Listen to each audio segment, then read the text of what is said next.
Welcome to Mondays with Vish. I'm Grant. That's Vish. And we're in the middle of the dead period of the off season. Niners aren't practicing again for about 6 weeks. So it's time to focus the conversation and decide what we're talking about. What is the number one storyline facing the Niners right now? That's what we're going to be talking about today. Plus a lot of other stuff that you don't know about. That's just going to be a surprise. Vish, how you doing? I'm doing good. Did Jesse make this intro too? Yeah, absolutely, of course. It Jesse goes hard. Jeez. I was hearing the music. I saw myself come in there. We were having some intense conversation. I'm like, this is going kind of wild. You haven't seen that one before? No, this is my first time watching it because usually I come in and the intro is, oh, crap, I forgot to play the intro. That's what it was this morning with Botan, absolutely. I want to talk about Botan a little bit later because I have a little spiel to give for young, aspiring, or not young, but any aspiring sports journalist, how to get a job, because Botan just got one in Hungary. It's going to change his life. But yeah, he is now an official Hungarian. Let's go. He's an official Hungarian NFL television analyst now. So that's pretty cool.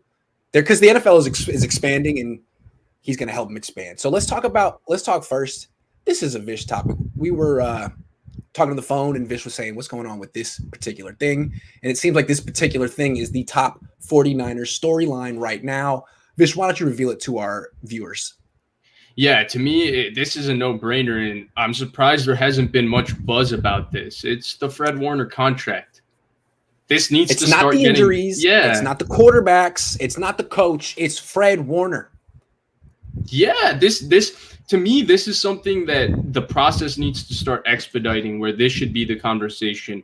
And I think that it's our duty. I mean, you obviously have the large platform. I'm somebody who just shares your platform for one Monday a week. But as an opportunity I have to come on here, which, first of all, thank you for having me, and I appreciate it. I think it's our duty to start talking about this a lot more. This needs to be in the news. This contract needs to get done. This guy needs to get paid. He needs to get paid soon. And I understand that they will end up doing it. But to me, this is something that needs to be done in the next 2 months. This is something that needs to be done before training camp. I've talked about the outside reasons, right, of getting the Fred Warner deal done, like the benefit of signing him before Darius Leonard gets paid and Roquan Smith gets paid and Tremaine Edmonds gets paid, because then you can reset the market before the market gets reset. So that's one thing for sure, right? Those are the outside benefits, the monetary benefits. But number two, this is a guy who just showed up to minicamp and ready to go, in shape. You said he looked great, as he always does. Yeah. He's ready to go, geared up for another football season. He doesn't look like he's going to hold out or anything. Yeah. Well, at least let him be financially stable before he goes into training camp so that he can continue to work out and compete the way he has been. To me, at this point, like, I don't know why we haven't gotten any buzz where the Niners and Fred Warner have started engaging talks. That's where I'm a little bit weary, because we haven't gotten that buzz yet. You know, I think at this point we've been hearing that George Kittle and the Niners. That's what I was going to say. I just wrote it down. It was we going did this well last year. Yeah, and by now Kittle, there have been reports about Kittle. It was like a whole drama all offseason, right? Right. And of course, we didn't have Trey Lance last offseason, and we didn't have – well, we had the injuries. We didn't have the injuries after last year's injuries, so we didn't have those things. But to me, if you remember after the draft, John Lynch said, we haven't started yet, but that's on our next thing on the to-do list. Well, what are you waiting for? I'm still waiting for Ian Rappaport to say, you know, the Niners and linebacker Fred Warner have started talks and started moving towards getting the extension, because it's not about whether it will be taken care of or whether it won't. It's just something that needs to be taken care of before training camp, in my opinion. Also, the thing with Kittle last year, if I remember correctly, there was a lot of phrasing coming from Matt Mayoko, and what I interpreted to be Kittle's camp, saying he was not going to step back on the field without an extension. That there's just too much at stake. You could get hurt in practice. He's a guy who had gotten hurt before, wasn't going to step back on the field before he got an extension. I don't know if that was the truth, but it never came to that. And by the 11th hour, he got the extension. Now, what helped him was there was no spring practices. He didn't have to make that choice. Do I go to OTAs, which are voluntary? I think it's interesting that Fred Warner went. You know, like, Trent Williams wasn't practicing, but freaking Fred Warner was there. I think it's clear he's not really worried about injuries. He's never gotten hurt, and it helps him to drag this out. You've explained it. If he signs after Darius Leonard, that's only good for him. So maybe there's less desire and urgency on his part than there was on Kittle's part.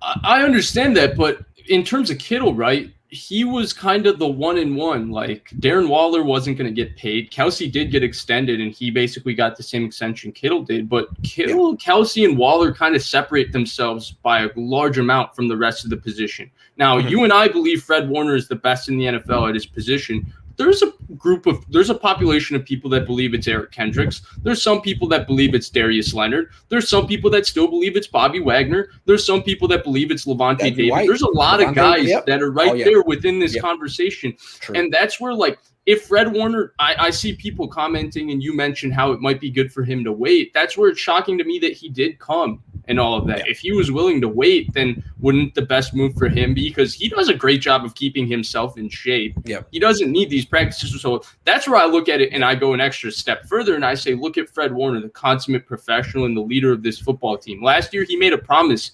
He said, and I don't usually put stock into these type things, but Fred Warner is so authentic that when he says it, I listen, and he said that the Niners are never going to have another season like this as long as he's there, where they're going to not make the playoffs and do this. And it looks like he's come back this season with a vengeance to ensure that, you know, the Niners don't have another season where they're 6-10. He wants to be a playoff team. He wants to play in the playoffs and all of those things, and he's ready to uplift the guys around him. That's where, to me, this is just something like I think it's time. Like, the talks need to start getting engaged. And it shouldn't have to be a storyline. I don't care if it gets drawn out or anything. To me, it's just something that I hope the Niners begin, because extending this guy, to me, is the most important thing this offseason. Let me do my best to predict how this is going to go. I don't think he's going to hold out. From what I understand, they've changed the rules with the collective bargaining, and it's $50,000 a day, a fine, and you don't get the money back. It used to be, we'll fine you, but when you come back, we'll give the money back. As a show of good faith. You can't do that anymore. So however many days you want to leave, and what's he made in his career? $2 million. He was a third-round pick, something like $3 million. I don't think he's going to want to do that. And I think he's already made it clear. If he's going to show up for OTAs, which are, optional, then he's going to be at training camp too. So my best guess here is that he's going to show up, and that I'm guessing the 49ers have put something in front of him, to get the negotiation started, and that Fred Warner, his response could be silence. His response could be, come on now. You're going to need to meet me on my terms, because I'm the number one middle linebacker and you've said so. I'm not going to negotiate. I'm going to wait until you give me what I want. And if you don't, I'll play it out and we'll see what happens next year. That could be bad. Right. You see what I'm saying? Yeah. I'm just not going to sign this. Yeah. I'll play it out. To me, that's where, if you're the 49ers, that's where the sense of urgency comes in. Because the other thing is, we've talked about, as much as Trey Lance helps the entire cap situation, we've talked about the number of where this roster could be in 2022, given the number of really good veteran players that are on one-year deals. And we've also talked about what happens to Eric Armstead's contract, what happens to George Kittle's contract, what happens to Trent Williams' contract, 2022 and 2023. These are conversations we've had in the past. That's where, to me, it becomes the most prudent thing of, what if Darius Leonard resets the market by $4 or $5 million? Like, Bobby's at 18 with a $20 million cap hit I want to see. What if Darius Leonard gets paid 22 with a $21 million cap hit, Then it becomes a little more difficult, because the Niners have shown that they want to minimize damage to their cap in how they sign contracts. That's Parag Marate's philosophy. Everyone says that his contracts are team friendly. In a sense, they are obviously team friendly, but the entire idea of them is that he protects the team. He basically protects the team from risk, right? So, like, the Eric Armstead contract, like, the numbers look large, but the Niners have so many details where they can unload him at different points. They can get rid of him for minimal damage at some point. So at the end of the day, like, tomorrow, if Eric Armstead doesn't live up to his contract, you can't say it hurt the 49ers, because they're financially protected. But in a sense, you can look back and say, well, these are the guys they missed out on signing, and so it hurt the 49ers. But overall, honestly, to me, this is a situation where I think both sides want to get it done. And, I think you can reset the market. You don't need to wait on Darius Leonard because Fred Warner doesn't need to know that. He can become the highest paid linebacker by $2 or $3 million. To me, it's a no-brainer because he's played at that level, right? You don't need Darius Leonard to set the market because Warner is better than Darius Leonard in our opinion. I just think it's an interesting situation because the 49ers and Parag in particular are at their most comfortable in negotiations when they have something, some type of leverage over the player. Say the player's in his 30s, or he's coming off an injury, or he plays a position like tight end, which kind of gets discriminated against, unlike wide receivers. You always got something on him. Fred Warner, I mean, he's 24, 25. He's never missed a game. He's an all-pro. They've called him the best at his position. Middle linebackers aren't a premium position, but they get darn near $20 million a year now. All of a sudden, you're kind of in that Buckner situation, who was a defensive tackle, not a defensive end, but still a very good position where you're like, man, I kind of have to give him whatever he wants. We've said he's the best. And like, those aren't necessarily the negotiations that the Niners I mean, it's almost like that's why I almost feel like this could fall apart, even though they've said they wanted to keep him here. What if Fred Warner doesn't budge and says, I'm willing to play out this final year and only accept what my terms, and if you don't give it to me, I'll move on. They're screwed. I'll play out this year. Screwed. So there's some urgency on the Niners to not mess around, and if you said he's the best, then pay him like he's the best. End of story. Right, and it's not, to me, this isn't like, oh, the talk should have started. Like, I wish they would have started, but there's still time before training camp. But the silence is interesting. Now is the time where you have the pressure needs to start going. The Niners need to ramping up. The and ball really needs to start rolling. That needs to be the first priority. Enough of talking about whether we need to sign Richard Sherman back or not. Right. The signing that needs to happen is this guy needs to get extended. And as you know, this is a process that will be reported on the whole step of the way. The negotiations have started. They're making progress. It's not like one day they'll be like, oh, extension. No, there'll be all kind of reports in between. And the fact that there hasn't been any yet, a vet like Vish is like, yo, what's up with that? And even if you're not a vet, remember last year what it was like with Kittle. You should know that it's been a little different this year. All right, we got to take that's what makes me a little worried, right? Like, it's not to say that this deal won't get done. I don't want to sound negative, but from my perspective, just as a fan sitting in my bedroom in Chicago, watching DeForest Buckner get traded, even though he's different because he didn't get drafted by this regime, watching the George Kittle contract situation, which clearly there was a little bit of tension, watching the Trent Williams contract situation where he said my boy Kyle, and my boy Kyle had to save me and get it done. And Parag basically put his foot down and was like, you know what, go to Kansas City. And Kyle was like, no. Let's give him what he wants. Yeah. Right. And that's where this might, I am a little worried that this might get a little contentious before it finally gets done. Hey, we're going to get to that. Honestly, that is one of our topics. Vish was like, hey, I want to talk about that guy. So we're going to, but that's for later. Steven says, when do we get Tuesdays with Shardal? Shardal is blowing up right now. And when he's on my show, we have a very protective space for him. But now he's out in Twitter. And I'm a little nervous, man, because people are so mean. And I don't know if he's ready for that. So I'm a little protective of Shardal right now. He's blowing up. And I don't know if he's ready for this. So let's just chill with Shardal and let him crawl before he walks. That's all I'm saying. But thank you very much. And I think all of the way you guys have, you guys are really supporting him. It means a lot to him. But now he's in the deep end with the Sharks on Twitter, and people will just try to hurt your feelings all day. So let's make sure we have his back on there too. Good call. Jeremy says, off topic, have you and Jack Hammer done a film breakdown of Joe Montana and Steve Young yet? If not, can it get done? Probably not. We probably can't monetize it. I don't think so. We don't have coaches film on those guys. And do you have all 22 of the two of them? I don't think so. Maybe I'll ask Rich. Maybe Rich does. Hold on. Let me make sure. There might be one more that I missed. Hold on. And then we'll move on. Vish needs to be hired as a scout for the 49ers. They don't pay enough. Vish is going to be making way more money than that. Sorry. They do not pay enough. It's a really hard job, too. I don't think I'd be very good at it. Yeah, you're on the road. You don't make a lot of money. You got to do it for the love of the game. Austin says, what concerns me about Warner is that statistically, the longer he goes without an injury, the more likely he is to get injured. Is this season? Yeah, I mean, as you get older, you get more likely to get injured in football. Yeah, I mean, they're going to happen eventually. Yeah, that's a good point. But still, dude, guy's never missed a game. He's the leader of the defense.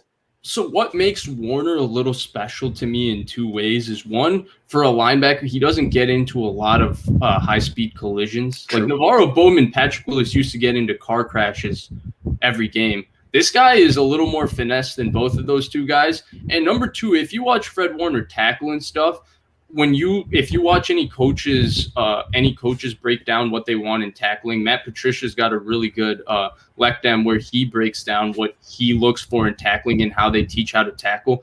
Fred Warner tackling technique is almost as perfect as it gets. So he doesn't put his body in harm's way with how he tackles. Jimmy Ward's another guy that tackles really, really perfectly. You know, Reuben Foster was the opposite. He used to really drive his shoulder in there, and he used to get stingers every game. Yeah. Okay, here's a good one. How did you guys meet? All right, I'm going to tell the story, but I'm going to tell it in a way that protects Vish. But really, this is interesting. I've never met Vish. We met online. He used to have like a burner account. It was 49ers 1 2 3 4 5 6 7 8 9 10 with the logo. And he would DM me, and I look at my DMs, and they were so on point and insightful. I had a suspicion he was like a burner account. I was like, this guy's in the organization, but then I figured out he wasn't, and then I figured out that he was just a normal guy, and I just felt he was so interesting that we started talking on the phone about football, and then it blossomed from there. So yeah, I thought he was like John Lynch for a second. I was like, hold on, wait a second. No, so last year during quarantine, I think actually one of the first things I DM'd you was that everybody keeps talking about Aaron Rodgers this offseason. Stafford. The quarterback the Niners should go after is Matthew Stafford. I think then you said, "Oh, that's super interesting." I think you wrote an article on it. Probably. Yeah. I'll take my ideas wherever they come from. I think you wrote an article on it, and then you said, you said, let's connect on the phone. We started talking on the phone, and then I used to basically, I was interning, obviously, but what I used to do was I used to schedule all my work. So right after training camp on your drive home, I could call you and get the first scoop on what happened in training camp. Yeah, and to Grant's credit, I used to like just badger him. Like I've known Grant for like a week, and I'm already badgering him with a ton of specific questions about like what happened in camp. But you know, Grant, he's watches camp practices more in depth than anybody else. So he's prepared and he has answers to all my questions. Then finally, we were just connecting and talking over the phone. I think that Sunday they played the Jets. That first Monday was the first time we did this show. You asked me, why don't you just come on and do a live show with me? And for me, it was like an opportunity of a lifetime because like, obviously I'm not going in this route in terms of profession, but like, I can't tell you that this isn't something I've always thought about wanting to do because I'm so interested in sports and football specifically. And he was nice enough to give me such an opportunity. So I couldn't say no. And that was the beginning. No, from my perspective, like we used to talk on the phone on Mondays. Cause like, if you know, like there's kind of two types of game analysis. There's the emotional Sunday analysis, and there's the as the emotions worn off, analytical approach on Monday. And that's how Mondays with Vish started. I'm good at the emotional stuff on Sunday. I do the rants very well after the game, I think. But then you got it. That stuff all wears off, and there's this whole other wave of criticism that comes on Monday, and that's Vish. He's great at that. He reels me back in, and we would always talk on the phone privately. And at a certain point, I was like, man, I got to put this on YouTube. It's too good. It's too good. And it was. I think the whole Monday format for you is great too, especially during the season, man. You're the perfect Monday morning quarterback in the way I look at it. You're unemotional. You take a step back, and you're like the counterbalance for me. And fans freaking love you. So that really I appreciate that. That means a lot coming from you. Absolutely. That's the way I always can, like, you're the counterbalance. I'm the one like losing my mind, even though I'm not a fan, right? But I speak for the fans in the moment, and then you need to be able to speak for the other segment of the fans that watch the game and chill and don't talk much on Sunday. They think about it. That's the thinking man's fan. Yeah, it's true. And the one thing I did want to add, the reason I mentioned that specific detail in the story is because when people get on me for my Matthew Stafford fandom, I had my heart set on, I was like Kyle Shanahan with Kirk Cousins in 2017. I had my heart set on Matthew Stafford from like May of 2019 after the Niners had lost the Super Bowl and did not sign Tom Brady. In my head, I was like, all right, this is the year that maybe it can happen. And it all happened. And it came to this flashpoint, and he's playing on the Rams. Well, you were close. What I really feel, remember, I was the one who first reported that the Niners we're in the lead for Matthew Stafford because if I could say candidly, Stafford's camp thought that. I'm not going to say who told me from Stafford's camp, but that's what Stafford's camp thought, is that the Niners were going to make the move. And I don't think anyone thought the Rams were going to come over the top like that. So good on the Rams. Good on the Rams. Yeah, they wanted it more. They just wanted it more. Right. All right, let's and go. Clearly, the Niners had another plan also up their sleeve, so they weren't sure if they wanted to go all in that route. Yep. And this dude's like 12 years younger than Matt Stafford, so maybe they made the right move. Nicolo Canziani says, do you think Sherman is more likely to transition to safety given the Niners' need for depth and him still not having a team? Well, that's kind of a topic we were going to do. Safeties the 49ers should sign. What do you think about Sherman at safety for starters? Should the Niners sign Richard Sherman to be a safety? Let's ask that question. I mean, I guess they could sign him to be a safety. I think it's a lot to put on a guy who hasn't played in that spot. Now, Richard Sherman is kind of the one-of-one football player that could probably easily change position and still be good at it. But I just think that there's other guys like here's my thing with playing safety. To me, having Richard Sherman as a backup safety, it's just too big of a name to have as a backup, especially behind two guys who I don't think fans fully appreciate in Jimmy Ward and Jaquiski Tartt. And we're going to talk about that soon after this. Right. But So you're talking about you have these two excellent starters who Sherman, even though he's an amazing football player, future Hall of Famer, it would be very hard for him to change positions and supplant either of those two guys as starters. So then you're talking about a backup free safety. Yeah. Well, what do you want your backup free safety to do, Grant? Wait, Grant, there's an important distinction here. If you're a backup free safety in the NFL, guess what you're playing? Special teams. You're playing special teams. Special teams. You'd be crazy, given Richard Sherman's lower leg injuries, to put him at special teams. So from that, if he ain't playing special teams, then Jimmy Ward and Jaquiski Tartt are, right? Because someone's got to do it. Yeah. Yeah, but then why are you having a backup safety on your 53-man roster not to play special teams, you know? Like a guy like Jared Maiden could end up doing it. You know, Marcel Harris is actually one of their better special teamers. Tarvarius Moore was a very good special teamer. So all of these things, I think that's one thing. So when we get to the safety, they should sign. Last Monday, I told you that we talked about a concept for defense that I would like the 49ers to use more. And we kind of went through the pros and cons again. Credit to Scott Gielan. Moore was he was very the first important. person. Right.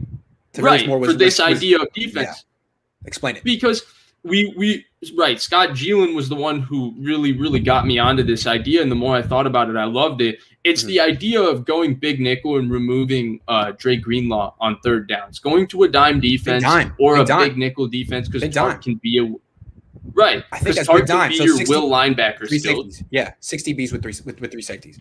Right. But it could technically be a nickel defense because you could plug Tartt realistically as a will linebacker. As a linebacker, right. Yeah, sure, and whatever. He's big enough. Yep. Because he goes 220. Greenlaw's 225. That's true. That's true. That is true. Yep. So if you're talking in terms of size, it's not that different. And now you have Ward, Tartt, and Fred Warner and Jason Verrett, your four best man coverage guys close to the line of scrimmage, and it makes disguise very easy. Which, you've mentioned in the past, Robert Saleh has on many different occasions that is it my connection that keeps going in and out, or yours? I think it is your connection, but it's okay. It's all right. It happens every once in a while. Your connection's a little spotty today. I think it looks like it's yours. Hello? Hello? Did I lose you entirely? No, it's your connection. It's your connection. But it's okay. Hello? Did I lose you? Hello? You there? No, he's coming back. He's coming back. He's coming back. Vish. Clap twice. Blink 3 times. It's mine, then let me come back in. All right, yeah. All right, come on. Yeah. Come on, I'm back. Let me come back in. That's fine. That's fine.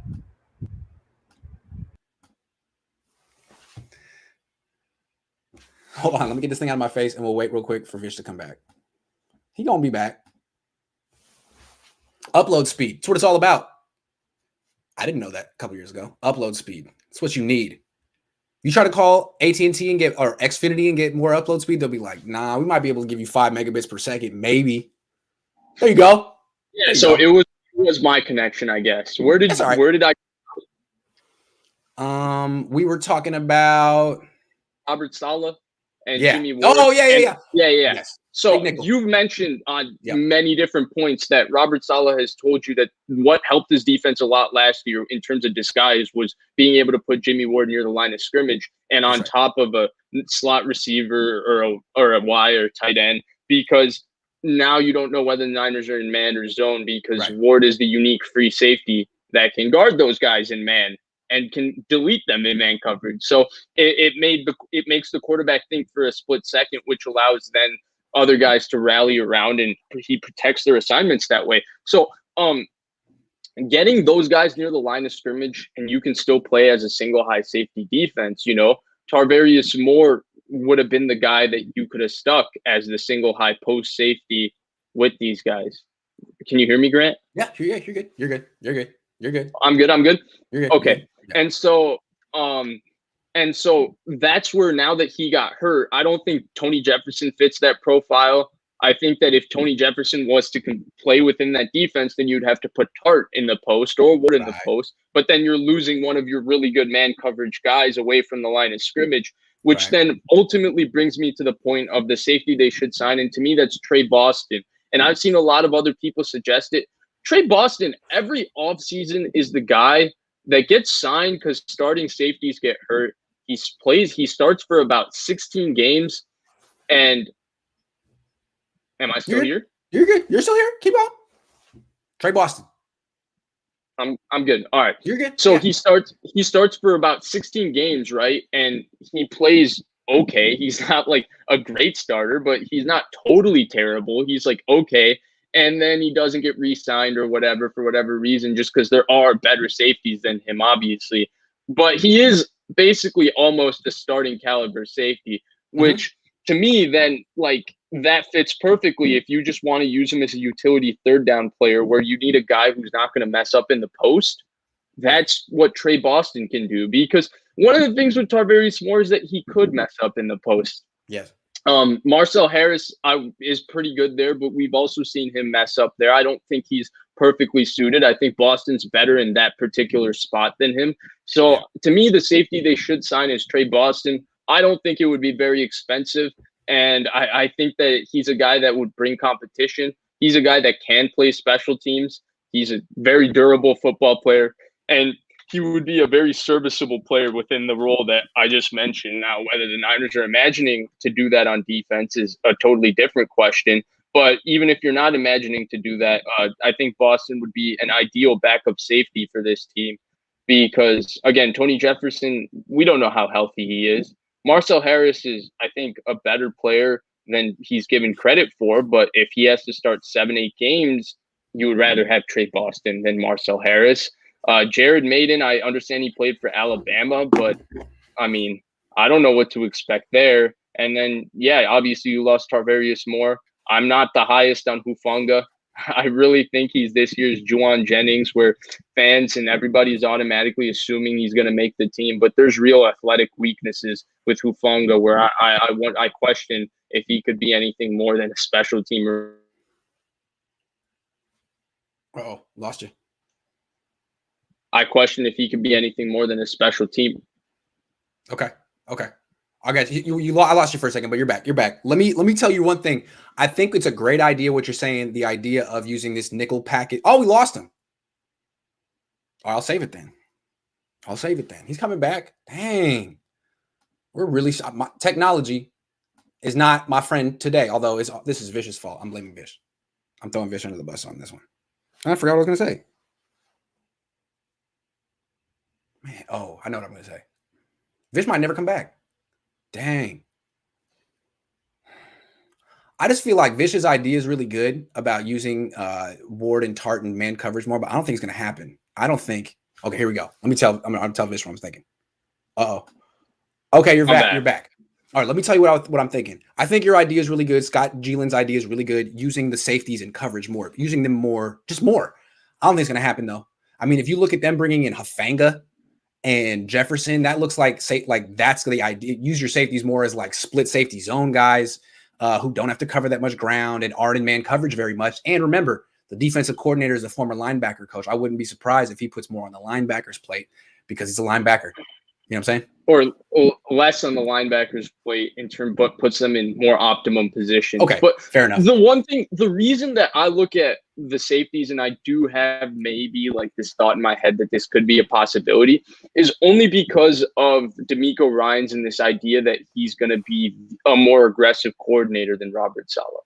One of the things Robert Saleh did is, besides this year, one of the things he used to do pretty consistently is just play a split safety quarters coverage, and just have his two safeties protect everything over the top, keep it simple for his linebackers, and try and win with his pass rush. And that was very effective. And then last year we saw a little evolution to that, but the two guys he was really overly creative with was Jimmy Ward and Fred Warner, kind of just moved them around and asked a lot of them to help their defense out. And then, of course, Verrett came on really strong. That really changed this defense at the end of the season. But DeMeco is going to be more aggressive, right, and blitz. Well, if you're going to be more aggressive in blitz than on third downs, then you're going to be probably a single high safety defense.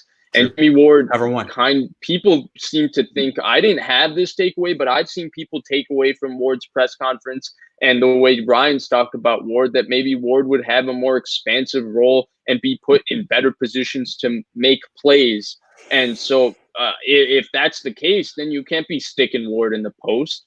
You can't be constantly putting him in man coverage and all of that. I just think there's more versatility what you can do, but I think you are right. I don't think this is what they're going to do. But then that brought me to my second point. I don't know if I got cut off when I said this. I think that the thing with Boston is that he's still a better backup in terms of if he had to start 8 games than Marcel Harris. Even though Marcel Harris is a good backup, he's a more versatile player than Tony Jefferson. They're kind of opposite players. Jefferson isn't a guy that can play single high in the post.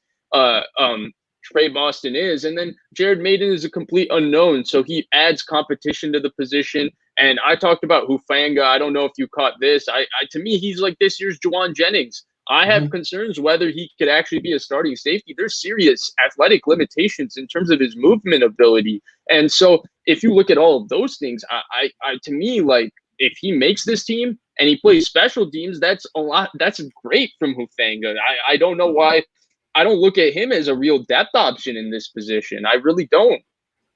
Okay, we got to move on to some other topics. We're about 30 minutes in. Chris says, Grant, I've been watching your videos since when you used to break down film. Thank you. I watch your videos every day. Love them, BT Dub.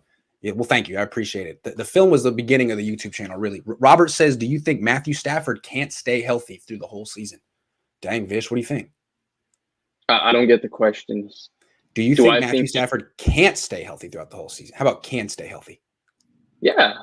He's missed 8 games in the last 10 years? He has.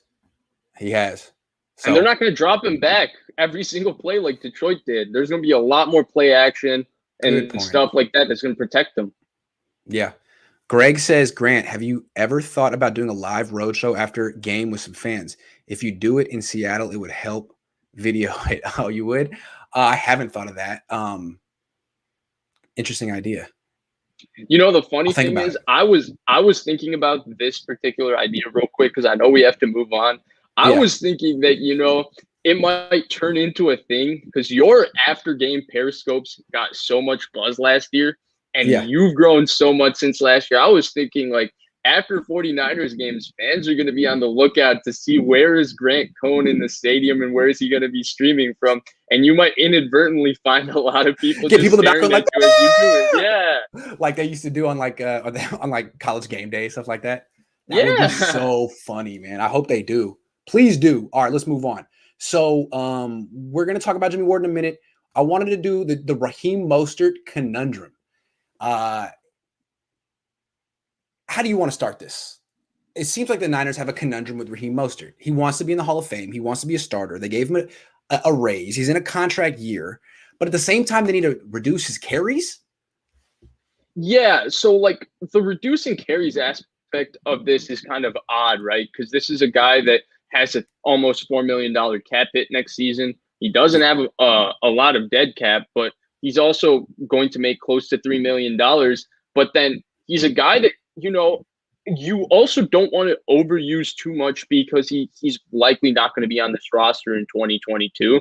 And if Trey Sermon's going to be the guy, I guess there's two ways to look at it, right? You can get everything out of Raheem Mostert and then ship him off and then go with Trey Sermon. or you can kind of groom Trey Sherman and have him split it with Raheem Mostert. But the bottom line is he got the extension or he got the salary raise and everything to make it seem like he's going to be the running back for this team, like a true starting running back for this team. He seems to be on a mission to prove he can be that player. When he was healthy for the 49ers, he did play like a real starting running back in the NFL, a guy that is your number one running back. Like, again, I go back, the Miami game, he was unbelievable. They couldn't run the football because of the score, but he was outstanding in that game. The first Rams game, the game that Jimmy Garoppolo had like a 6-yard average depth of target. Raheem Mostert was outstanding. He's so physical. He played so hard. Yes, he has lower leg injury problems. I think that's the case with anybody that's that fast. He's so fast. But we also saw in the first Jets game and the first Cardinals game, the first two games of the season, the speed and how special it is, because this is a guy that can go 80 yards, 70 yards from any point on the field. He can have house call. He's like Tyreek Hill from that sense. Matt Breida was the same way, but he's back to be a little better than remember CJ2K? Chris Johnson. Yeah. He is a little bit like that. Yes. I think Chris Johnson was a little bigger than him though, especially closer. But the speed is like that. So it's a little, so there's a lot of variables to hit right with this, because it is really a conundrum, because they drafted 2 running backs. They signed Wayne Gallman, who's not a bad football player. And so, but they have this guy but they have this guy, who's, when he plays really great for them, especially he's played really well in the last 2 years. So it'll be interesting to see what they do. I personally don't think they can trade him, because I don't think he has high trade value. Right. Maybe it's another heavy outside zone team would really prefer him, but I don't see, like a team like the Rams giving up anything for him. They have Cam Akers. The Green Bay Packers have Aaron Jones, who to me is actually one of the most underrated running backs in the NFL. I think he's like a top 6-7 running back in the NFL, and he's definitely really good. You can maybe talk about Minnesota, but they have Dalvin Cook, who is, in my mind, the best running back in the NFL. So you can go down lists of offenses that are schematically somewhat similar to the 49ers, because he fits this scheme, and he's really good at running outside zone because he reads the cutback lane incredibly well. And then he's so decisive and explosive once he reads it, because once he sees it, he's gone. It's like how we talk about with quarterbacks, the decisiveness where once you see it, throw it. Kyle Shanahan. It's the same thing with running backs. Yep. He is so decisive at reading blocks and understanding where the hole is going to open up. And it's different, right? Because it's not like a patience thing like a Frank Gore that used to wait and find that little hole and crease through it and be really low and run through people and get you this great 6-yard run. He's either going outside or he's cutting inside of the tight end or the tackle. And once he sees it, he's so fast that if there's 6 yards to be had, he's going to get 7 or 8 because he's just too fast for the linebacker.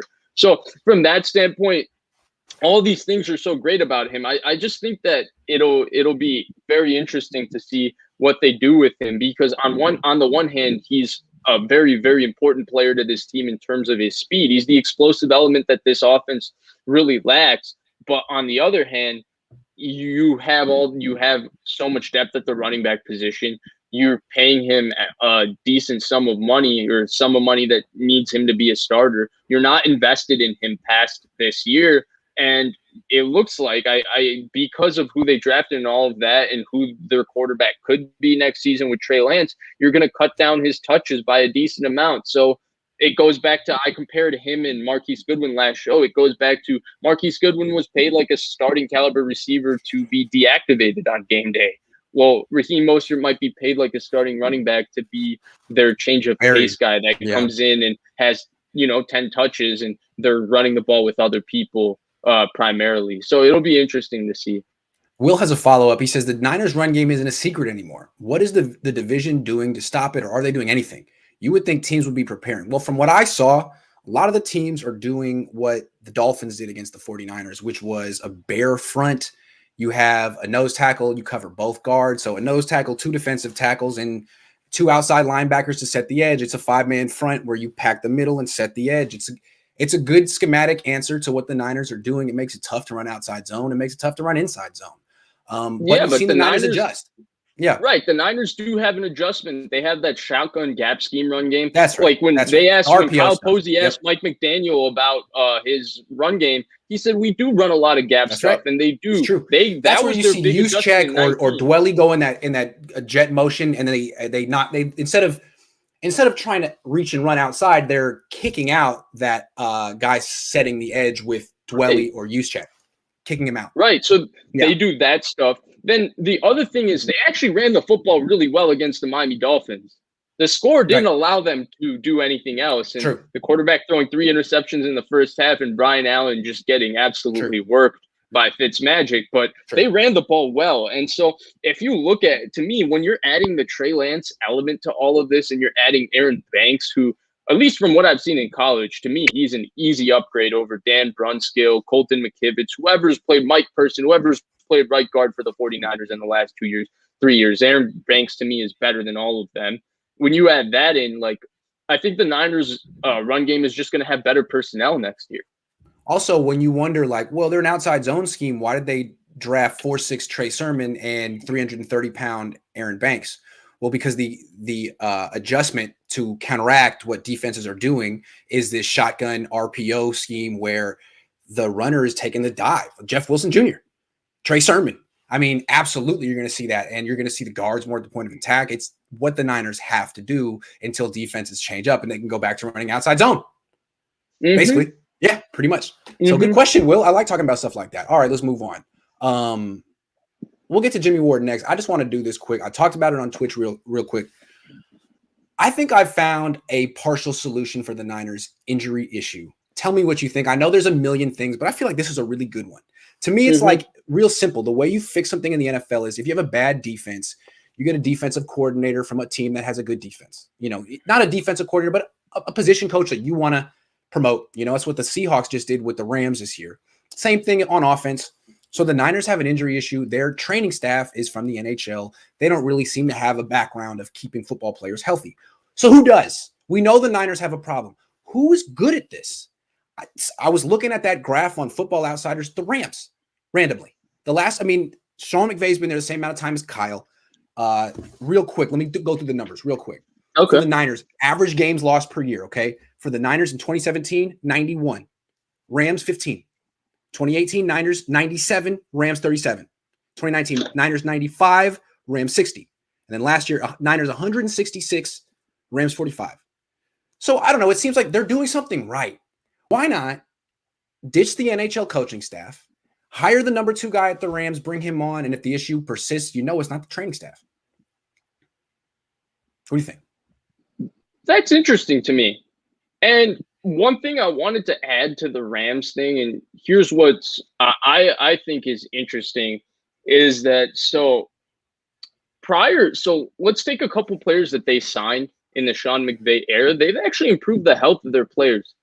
Yeah. Sammy Watkins played 116 game, has played 14 plus game seasons in his career. Yep. One was his rookie year with the Bills. The other one was the season he played with the Rams. He played 16 games as rookie, 15 with the Rams. Every other year, he's battled through injuries. Robert Woods, another guy who the Rams signed early in the Sean McVay tenure, didn't have a 16-game season or had one 16-game season prior to signing with the Rams. He's had 2 out of 4 16-game seasons. 4 years in Buffalo, 1 16-game season, 2 years with the Rams, 2 16-game seasons, of which one of the seasons he didn't play was a 15-game season. And the reason it was a 15-game season was because they rested him the final week of the season. So I do think it seems that they those are 2 examples. I mean, I would have to go through everybody, so it could be a little selective. I'm sure you can bring examples of guys whose health has been hurt by coming to the Rams. But I do think it strengthens your point as there's something they're doing right over there, because it's not just Aaron Donald and Jalen Ramsey. They don't get injuries to the other guys that maybe aren't as well documented, but are guys that contribute to their success. I don't know what they're doing, but their yearly average average games lost to injury yearly average since 2017, 40. where the Niners is 113. So it's worth investigating. And if you do take their number 2 guy, you weaken a division rival, which is always a good thing. Now, I just want to be clear. This is Coach Noah Johnston's idea. He hit me up this morning. This was all him. I'm just parroting it. So shout out, Coach. I think it's a really smart, pragmatic solution, because why would you stick with the NFL? I mean, I understand trying to go outside the box and bring in some people with fresh ideas, but it hasn't worked so far. Bring in some people with a track record. And, the other thing is, I think the point that you mentioned at the beginning is really important. When a team goes to hire a head coach, right, they're not hiring a head coach from a team that had the worst offense or hiring a head coach from the MLB or the NHL. No. They're hiring the best coordinator from that That's team. how you do it. That's how the league works. Right.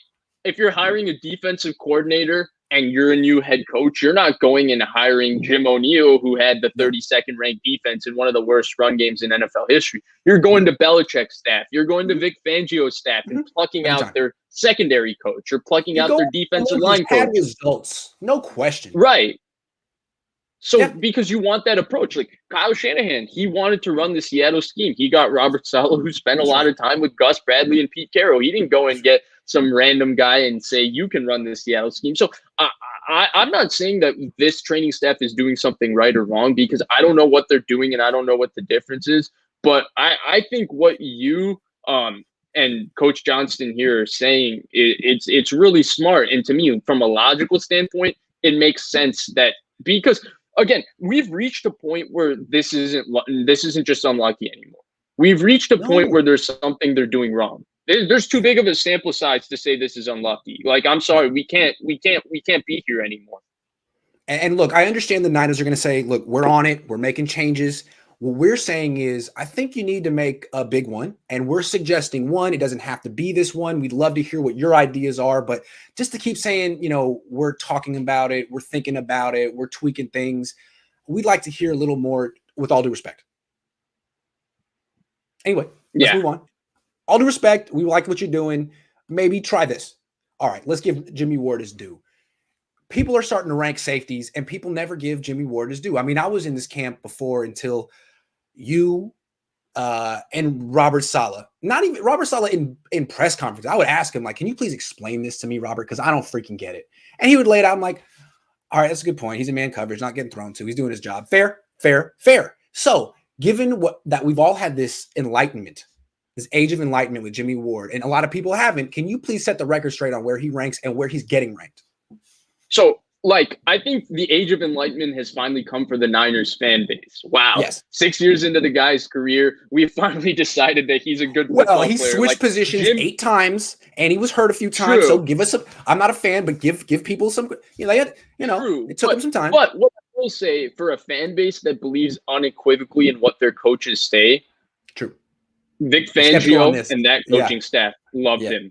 Eric Mangini and that defensive coaching staff loved Jimmy Ward. Jim O'Neill and Chip Kelly loved Jimmy Ward. Kyle Shanahan, Robert Saleh loved Jimmy Ward. So how many players go through 4 regimes where all coaching staffs, when you ask about Jimmy Ward, is, I love the player. I love the player. So versatile, so tough. And I love the football player. Which you can see why. Right. Yeah. Right. So to me, I was like, it's confusing, because they'll believe they'll believe when Kyle Shanahan says that Jalen Hurd is looking good, but they won't believe when Kyle Shanahan says, no, Jimmy Ward is one of the best football players on our team. I would wear a Jimmy Ward jersey if I could. So that was always confusing to me. But now this fan base is rounded out towards this idea that he's a hell of a football player. Real quick, to be fair, it's just that his box score isn't the most impressive. Like, if you haven't watched a ton of Jimmy Ward tape and you just look at his box score, you're like, well, the picks aren't there. I mean, he's missed some time, but that's the whole reason you got to watch the tape. Right. Yeah. And so then now we're getting to a point where the other argument against him was health, but he's had 2 pretty healthy seasons, right?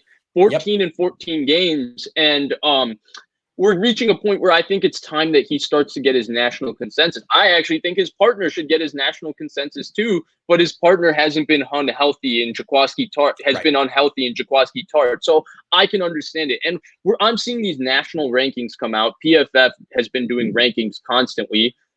Respect to PFF, their rankings have been terrible. I don't know what logic they're using to make their rankings, but their rankings have been terrible. PFF does some things well. Rankings aren't one of them. Yeah. And Sam Monson did some safety rankings, and he had Jimmy Ward 19th. To me, that's stunning because there's not 18 safeties in the NFL better than Jimmy Ward. He had Jimmy Ward ranked as the 19th best safety in the NFL, and he had guys like Darnell Savage above him. That's where I was like, huh? And he had Adrian Amos above him. Adrian Amos is a really consistent, solid player. He is not better than Jimmy Ward. There were a few others. Like, for example, the criteria. Let me go on just a little side rant away from Jimmy Ward because I want to just show the flaws in the criteria of this ranking, okay? In that particular ranking, Sam Monson wrote 2 paragraphs. His number 1 safety was Justin Simmons of the Denver Broncos. He said he's the only PFF graded out safety to have 2 90-plus seasons in a row. I'm not discrediting Justin Simmons because he's a hell of a football player, but he also plays in the most safety-friendly scheme in the NFL with Vic Fangio. We saw what he did for Deshaun Goldson and Dante Whitner, but here's the funny thing. Sam Monson was able to see this nuance because number 24, he had ranked Eddie Jackson, who he said had a 90-plus rated, who had a PFF graded 90 season with Vic Fangio, so the same 90 grade that Justin Simmons has gotten the last 2 years, but has really fallen off since Vic Fangio left. Whoa, genius. The answer is right there in front of you. Maybe both are good safeties. One is playing with Vic Fangio currently. One was playing with Vic Fangio before. Maybe one is not the number 1 safety and the other one's not the number 24th safety. That's the saltiest I've ever heard. He said, well, genius. I was, woo! That's fighting words. I mean, fighting words. The inability to, because if you can logically I understand if somebody wasn't logically understanding that. He wrote the exact right answer in either of those paragraphs, and he has one ranked 1, one ranked 24. Logically, there's no conclusion. Logic. Right. There's no conclusion. So, yes, Justin Simmons' production is inflated because he plays with Vic Fangio. Yes, Deshaun Goldson's production was inflated because he played with Vic Fangio. Yes, Dante Whitner. Right. And it's not that these aren't great players. They are all good players. Right. They just play in a great scheme that if Jimmy Ward played in that scheme as a free safety, he could have 4 picks and, 3 forced fumbles, and it would look very different. So but he was a nickel under Fangio for sure. Right. And here's what really put me over the top, right? And Fangio asked so much of his nickel. That's why he always has a highly paid nickel. They paid Bryce Callahan a ton of money because he asked his nickel to guard in man coverage a lot. And that's what Jimmy Ward had to do as a rookie. But here's what really put me over the top. Today, Doug Farr for USA Today had a list where he ranked his top 11 safeties in the NFL, okay? Darnell Savage is at 3 on that list. I'll post a couple of film clips kind of being a little salty about why Darnell Savage shouldn't be ranked there. Maybe I will, maybe I won't. Hopefully, at that point, I regain my poise and I'm like, okay, this is not the best decision. But at this moment, I have a couple lined up and a couple more Jimmy Ward ones lined up to post. And he had 10 honorable mentions, and Jimmy Ward wasn't mentioned in any of the 10 honorable mentions. So he's telling you that there's 20 safeties in the NFL better than Jimmy Ward. To me, that's crazy. And the thing with Ward, and the reason he is a top 10 safety in the NFL is, I hate to keep beating the dead horse, but it comes back to the one thing that he does better than every safety in the NFL. It's man coverage. Like, we can talk about, I think I've broken down enough times where people are bored or hearing about it, why the box score numbers don't look the exact same, or what he does really well in other areas of his game, how he's so consistent and good at every single thing. But I think the one thing that separates him in the aspect of his game that's truly special is the man coverage. I mean, Croc had a mini thread where he showed him covering Tyreek Hill, Mecole Hardman. Both of those clips for Mecole Hardman. Woods. I posted the one with him covering Robert Woods. He showed Gerald Everett, Cooper Kupp, Jared Cook. The point is that this guy deletes people in man coverage. Yep. You don't get thrown the ball if you're deleting people in man coverage. This guy is unbelievable. I think that when you add the fact that he's this special man coverage free safety, he never gets beat over the top when he plays in the post. He's an excellent tackler. He has solid range. He's a very good athlete, and he's been durable the last 2 years. I think at this point, we need to start giving him his national due as a top 10 safety. And I think that as a 49ers community, we are actually to blame as to why he's not getting his national due, because it takes these people getting their local due before they get their national due. You know, we were screaming Fred Warner's the top 5'6" linebacker in the NFL in 2019. he played about the same in 2019 as he played in 2020. He improved, obviously, but he didn't improve from the national media observing him as a top 10 to 12 linebacker to the best linebacker in the NFL. There were just more eyes on him because we kept screaming, no, you don't understand. This guy's already elite. And then it took them a year to see that he was elite. And that's where with Ward, I think that it was our fault as a community that we weren't screaming enough that no, this guy was fantastic in 2019 because he could have been perceived the same way Warner was in 2020. Okay, real quick, we need to move on and take some questions. But before we move on, where would you rank him? How many safeties would you say are clearly ranked ahead of Jimmy Ward right now? Buda Baker. That's one. I'd probably put Justin Simmons. He's a really good player, even though they have a scheme that helps him out.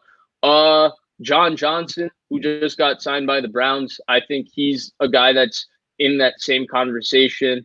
Those would be the three. I think there's a couple of guys that I'm missing out on. I don't think Jesse Bates is as consistent in the run game as Jimmy Ward, and I don't think he can delete people in man coverage the same way Jimmy Ward does, so I wouldn't put Jesse Bates above. Jamal Adams, really, really great player, not as great in space, so they're totally different skill sets. Hard for me to compare. Minkah Fitzpatrick, I think that Minkah Fitzpatrick is really, really good.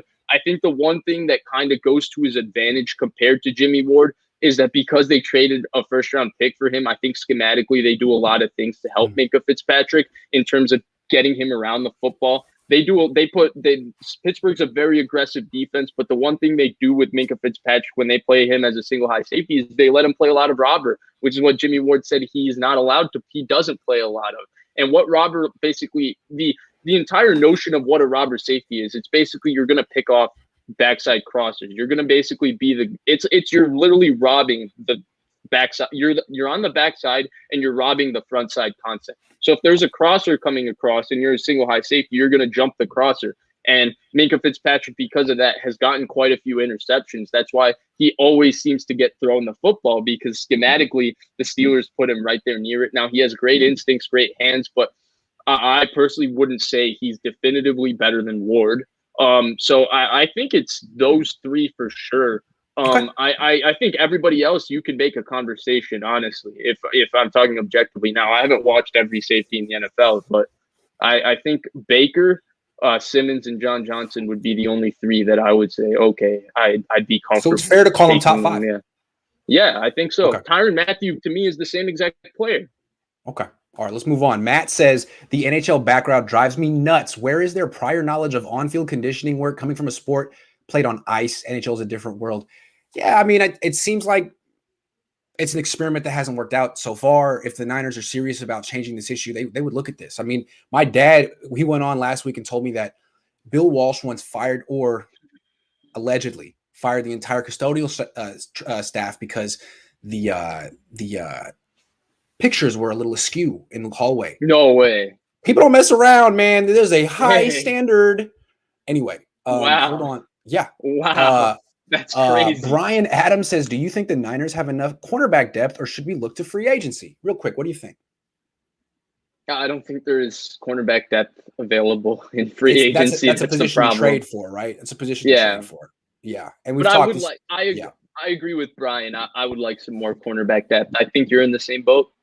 Yeah, absolutely. And I think probably the way the Niners are going to do this is not get more cornerback depth. But if Jason Verrett were to go down, God forbid, then they could always make a trade.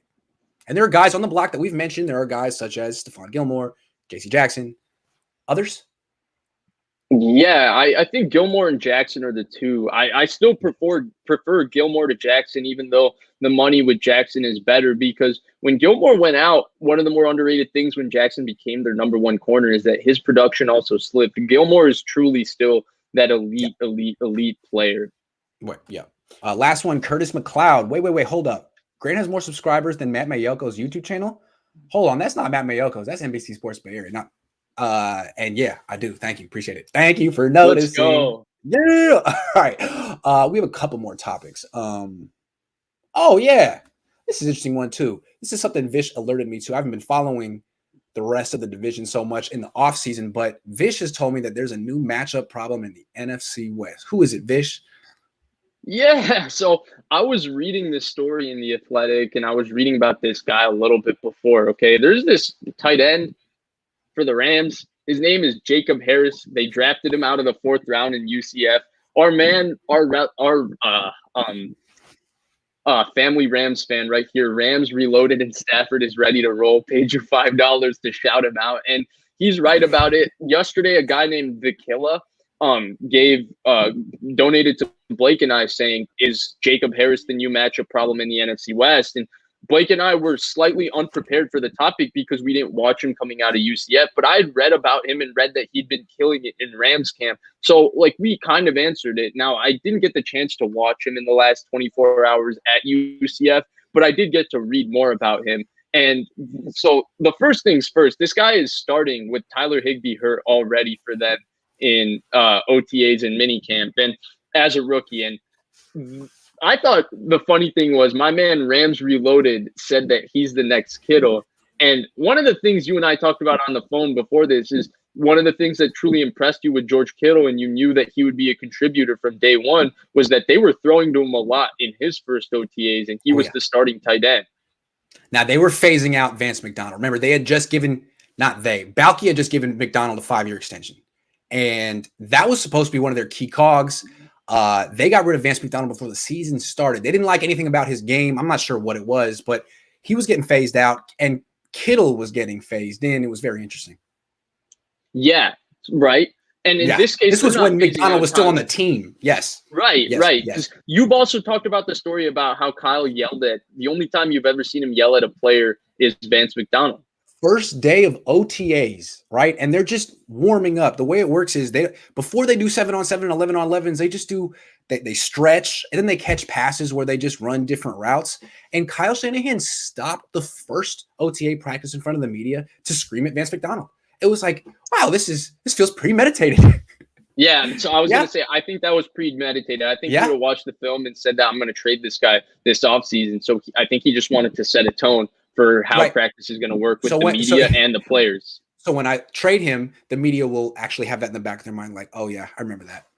This is the man. He's the man. And it was about some route he ran. He didn't like the way he ran a route. I kept thinking, like, man, you're lucky you didn't coach Vernon Davis, because that was something you kind of just live with Vernon Davis's banana route. So he didn't have any type of cuts, but he was good. Right, but yeah. Do you remember TV shows have made references to this, but like how I forgot who I saw it once on Friends when they mentioned that a director used to fire one person on set to set the tone for how the movie was going to go and who the man was. To me, that was Kyle Shanahan yelling at him and then trading him. So everybody, or maybe you've had a professor who will like kick a student out the first day of class, or maybe not that, but the way our professors would always do is they would come on strong and make it seem a lot harder the first day than it was going to be. So it's like, if you want to drop out, you want to drop the class, do it. It's going to be really hard. And the next day it's like, all right, guys, now that you're still here, you're the guys I like. So yeah, I feel that little bad cop to start it out makes sense. Rod Simmons says you guys are what? Go ahead. Let's see what Rod Simmons has to say. Let me just say what Rod, and then we'll move on. You guys are generational. Grant, if I get the nerve to be a YouTuber, I know who to get to endorse me. Vish, keep it up, bro. Excellent material. Thank you, Rod. Appreciate it, Rod. Thank you, Rod. What were you going to say, Vish? So I just wanted to get back to Jacob Harris real quick, right? We went on a little tangent. So here's the interesting thing about Jacob Harris, right? He was a receiver coming out of college. They're turning him into a tight end. Obviously, it seems that he's consuming the Rams playbook and everything. If they're starting him in OTAs, there's a little bit of George Kittle that he was starting in OTAs too. Not saying he's the next Kittle. I'm just saying it's impressive for a rookie tight end to be starting in OTAs, especially given that tight end is a developmental position a little bit. Usually good tight ends take 1 or 2 years. They're not George Kittle, who start 15 games as a rookie. They're not prodigies like that. Well, here's the really interesting thing about this guy, Grant. So he's 6'5", 225, and he runs a 4.39 40. So he's a freaky athlete, but I don't think people understand how freaky of an athlete he is. He came out of the draft as a receiver. They're turning him into a tight end. His relative athletic score, a lot of people who play fantasy football put stock into this. It's an analytical measure of how athletic a football player is. So it measures like your 20-yard split, your 40-yard dash, and it gives you basically a score out of 10 based on how like the percentile of the times you run, how they are compared to the rest of your draft class. His relative athletic score as a wide receiver was number 31 out of 2,517 wide receivers drafted since 1987. So this guy's a freaky athlete for a receiver. But here's where it gets crazier with Jacob Harris. He had a relative athletic score of 9.88 out of possible 10. Kyle Pitts, the best player in this draft, had a relative athletic score of 9.66 out of 10. Wow. Yeah. That's amazing. Yeah. Well, that's a problem. Again, I'm not saying that this guy is going to be anything because we're in OTAs. Let's not overreact. But the Rams have one freaky athlete who at tight end who seems to be doing well. Yeah. Prepared. So some of the Niners have to take stock in and have a plan for it in case it happens. Cole, man, what an athlete. All right. We had a 9.88. Jeez. 870 Euro says, curious to know what type of numbers would a quarterback need to have in order to be a Super Bowl contender with this run scheme? That's a tough one to answer. What do you think? I think the numbers are hard to answer this question. Turnovers, right? Just cut down the turnovers, and with the run game, you should. I don't know. But I think how the turnovers look make a difference, right? Garoppolo had 17 turnovers in 19, of which it should have probably been 20 plus, but he had 17, of which probably at least 10 of them were avoidable. Mm-hmm. The fumbles, definitely outside of the one with Jadeveon Clowney, there was no reason for him to fumble the ball 4 or 5 times. And then the interceptions, there were a few very, very ugly interceptions in there. So I think that the numbers are difficult to say, right? Because Trey Lance, let's take him as the example. He could have a 17 turnover season, but if the turnovers look different from Garoppolo's, it wouldn't be as much of a problem. You know what I mean? If he had 17 turnovers. So I think it's a really hard question to answer. That's a tough one. All right. I got one little thing one more spiel. It's a quick one. And Vish, is this a real quick spiel? And then we can answer some more questions. Go ahead. But I want to tell you, if you don't already know, Botan got a full-time job in Hungary as a NFL analyst. And I'm very proud of him. And it's the third person that I've gotten a full-time job. It started off with Nick Cothrell right off the bat. God love Nick. He got a full-time job. Then Tony Farmer, you know him as Tony's Health Tips. He got a full-time job with a podcast. So he got a job, and then now Botan. And what I want to say is, it's very hard to get full-time jobs in the sports industry. If you want one, I can help you. I've done it 3 times now. What you need is it's like you need ID to get ID. It's very hard. You need clips to get job. Where do you get clips? Do you just start a blog and send some stuff you do? Yeah, you could do that. It just doesn't look as impressive as if you have clips from, say, all 49ers SI. And what you see, I did it for Botan. I've done it for a lot of people. You come on my site, I edit you, I get you in the game, I get you some clips that are as professional as can be. And then if you're ambitious and entrepreneurial, you can take those clips to other people and get a full-time job. So if that's something that you're interested in, talk to me. We can do business together. It's what I do. I put people in the game and get them their start. Something to think about. I'm trying to help, and I have 3 people who will give me testimonials right now. So that's all I'm saying. Now, Vish isn't writing for me because Vish isn't trying to go into this industry. Vish is going to be a very successful computer tech guy, probably in the South Bay pretty soon. But if he wanted to get into it, that'd be a good place to start. And just him being on the YouTube channel alone is helpful too. But I'm telling you, professional clips with Sports Illustrated on them, that's gold, and I can help you with that. So if you're ambitious and you want to get in the game, talk to me. Not just that, the Cohn phone. True. That's a free platform for you to have clips with a lot of views. That's right. And Grant individually cuts up the entire Cohn phone. So that's right. That's free. So I can make you guys look very professional and fast forward the whole process. Not easy to do. It's really not easy to get a job in this industry, but if you have some clips, you got a chance. The rest is you got to be good. And a lot of you guys are. That's the thing. That's what I've noticed. And I think you're a little bit downplaying yourself here, because there aren't a lot of people that would help out so many people like this. So I do want to give you a shout out. You're the ultimate guy for doing these type of things for people. And I think that a lot of people appreciate it. And I think you've talked about how you've been embraced more by the entire 49ers fan community. over the last like half year, 1 year or so. And I think a lot of the reasons that it would be is because I think a lot of people are finding out that you're really the most genuine and authentic person that does this. And I think that's what really separates you from everybody else, regardless of the content you put out. You are a very, very good person first. And I think people are starting to understand that.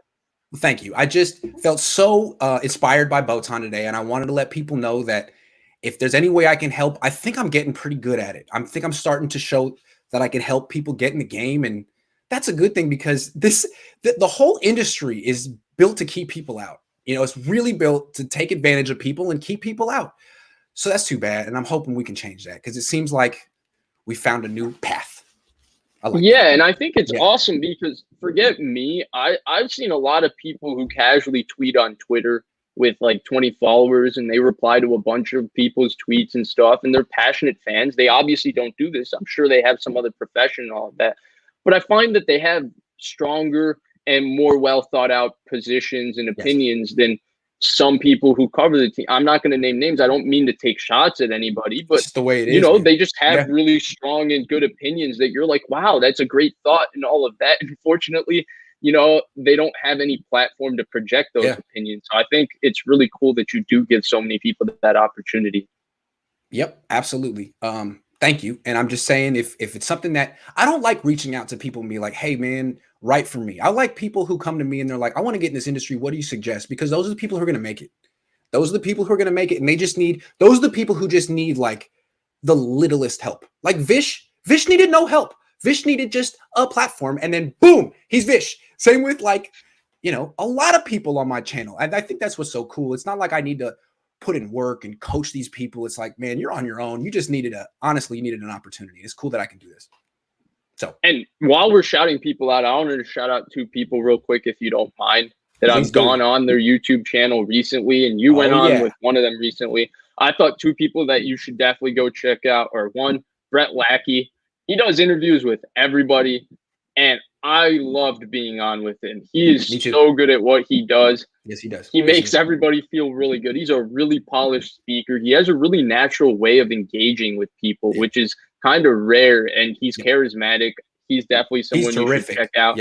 And then I see him in the comment section right now, but I went on with him Friday, and we'll be posting clips from our stream onto our channel soon. But Ben Meyerson, he's also killing it. He's really smart. He's really well-researched. He's definitely someone you should check out. And he's also way more professional than us. Yeah, that's the thing. He takes it very seriously. He's not messing around. I respect that. He's wearing a suit and tie like Grant. I respect it. You even stopped doing that. I do. I mean, like, I respect it, man. If you want to come up and have people take you seriously at 22 years old, it's a good place to start. It's a good place to start. And you look very dapper too. I'm not saying you're not, but look, Ben is fantastic. Definitely subscribe to Ben. That. Yeah. But the funny thing is I'd have been wearing a t-shirt if it wasn't for the fact that I had a work meeting before this that I had to show my webcam. But again, you're not trying to like hustle in. This is a hobby for you, and you're the best at the hobby. Ben is trying to make this a career. I respect it, man. Do your thing.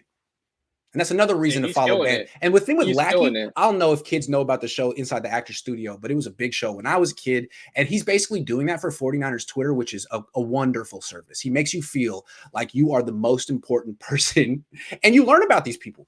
I know. And you know who his comparison is, honestly? And this might be a little bit of a stretch, but I think he's this charismatic and this good at asking questions and this good at connecting with whoever he's interviewing. Yeah. He's got a little Graham Bensinger about him. He really does. Who that is. Who's Graham Bensinger? You don't know who In Depth with Graham Bensinger.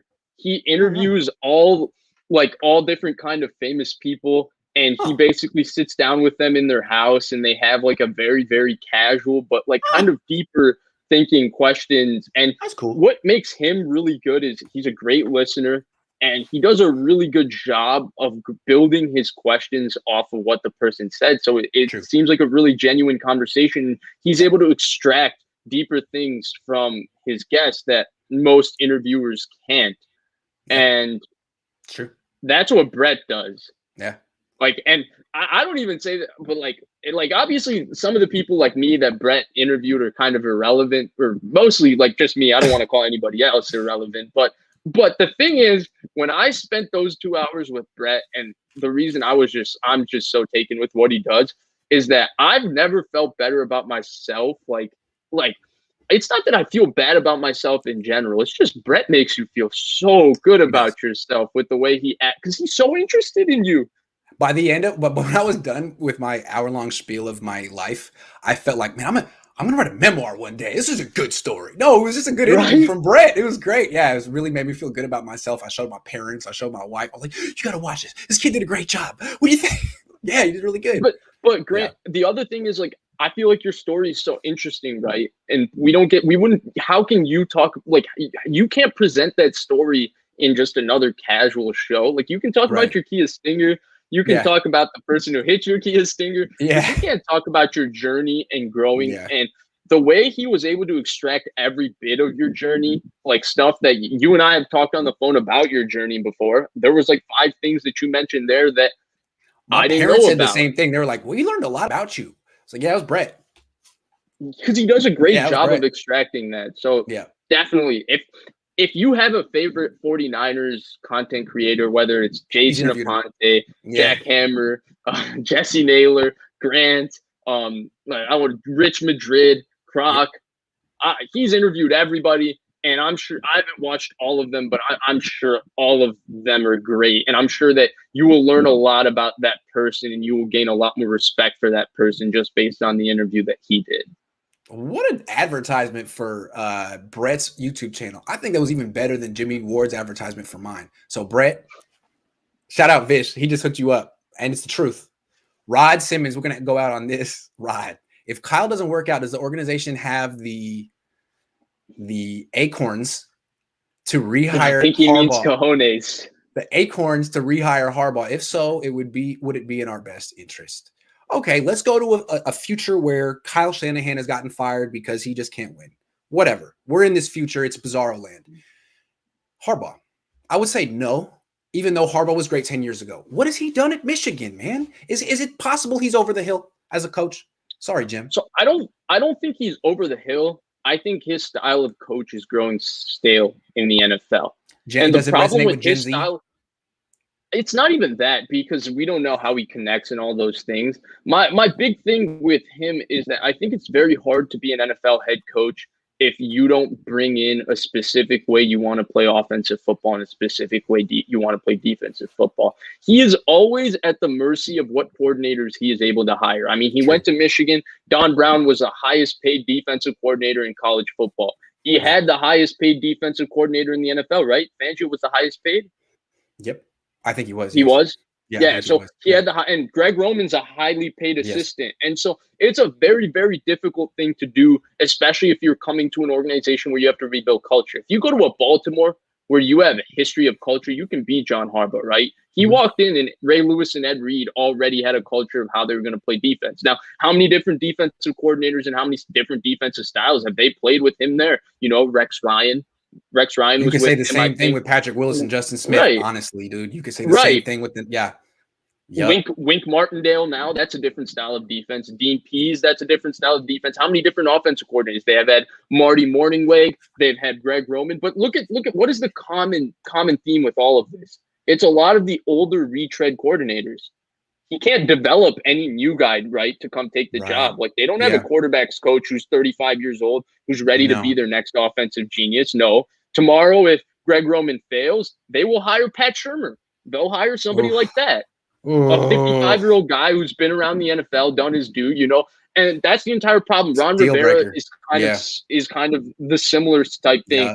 And the advantage that the Mike Tomlins and the John Harbaughs have, I think Mike Tomlin is just special in that he is such a unique personality that he kind of gets away with it because he is such a commanding presence. But the advantage that John Harbaugh has is that Baltimore had Ozzie Newsome and now Eric DeCosta. They're structurally a very, very strong organization that historically always drafts well and plays a certain brand of football. So they have a culture of playing a very physical style of football, regardless of what they do schematically.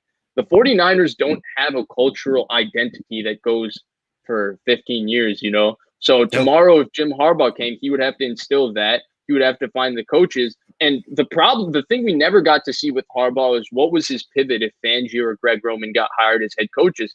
Both of them never did. But if both of them did, I don't think he would have promoted Ed Donatel, and that's the way he would have gone. He would have gotten like a Mike Pettin or a Greg Williams, a guy who's been a former head coach and all of that. And so that's why I think that the NFL has moved past Jim Harbaugh and that style of head coach. To me, you have to major in something, and you have to have a very strong philosophical identity of exactly what you want.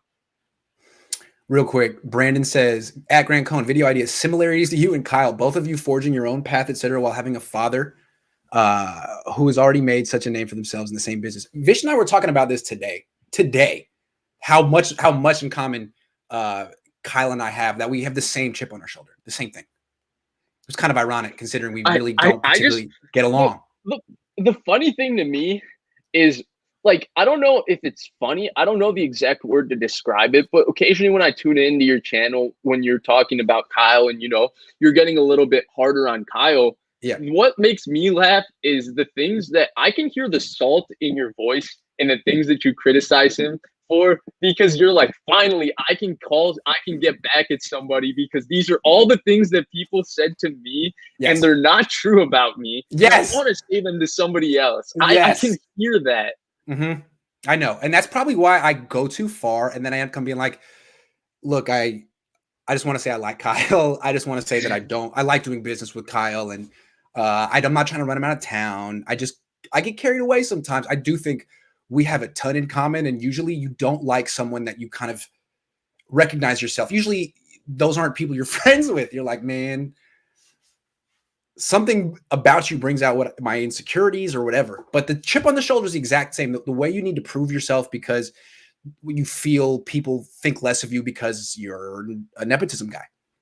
I'm the son of someone. Yeah, and I'm not supposed to be here. I think we've talked about the nepotism and all of that. Like those are I guess kind of the negatives that connect you guys. But what about the unrelenting work ethic? I mean, to me, Kyle seems like a psycho. Like he probably is in that building 14 hours a day, just working his butt off on ways. Part of that is to show people I'm not just here because I'm Mike Shanahan's son. I also have my own work ethic, my own drive. Yeah, I can relate. And look at you. I can relate. You're sitting on Sunday mornings when most people have other things to do. You're sitting in your bedroom streaming with random people calling in to talk about the 49ers in the middle of June and May when there's nothing going on about the 49ers. You're still doing that. And your work ethic is unrelenting. I think Wednesdays is the days you stream like 7 times in a day. Is that? It goes late. Yeah. Today I'm going again at 7:00. I'm doing a women's roundtable at 7. Women's Roundtable, check it out. It's gonna be that's awesome. Very special event. Yeah, absolutely. You're also a pioneer in getting people opportunities. Kyle's been a pioneer in getting people opportunities. He's always promoting from within. He's always developing people. No one's ever hired a Muslim coordinator before. That was Kyle. Female coach. Right. Female coach. I mean, I take a lot of credit for discovering Robert Saleh. No, Kyle did that. I was trying to fire Robert Saleh. And it's not just that, right? Grant, like we just talked about this with the Harbaugh conversation. Here's where I think there's an advantage to him than McVay. McVay didn't have a defensive coach on his staff. He went and found Brandon Staley, and then he went and got Raheem Morris, the other kind of high-profile, well-respected defensive coach on the market. Kyle had a guy who he brought as a quality controls, and he brought him all the way up, and he promoted him to the defensive coordinator. That's where the Belichick comparison comes into play, because he's always promoting these younger guys from within that he's developed, and they all seem to have success when they go elsewhere. That's what I do. Right. He's good at it. I think I'm pretty good at it. Yeah, I think we have way too much in common. I'm gonna have to tell Kyle. I'm gonna have to tell Kyle that the women's roundtable. Oh, who? The question? What? Who is in the women's roundtable? Oh, let me tell you. Okay, so it's going to be, hold on. Mariah 49er Faithful Lee. I'm sure you guys have seen her. She's in it. Okay, then also it's going to be, hold on.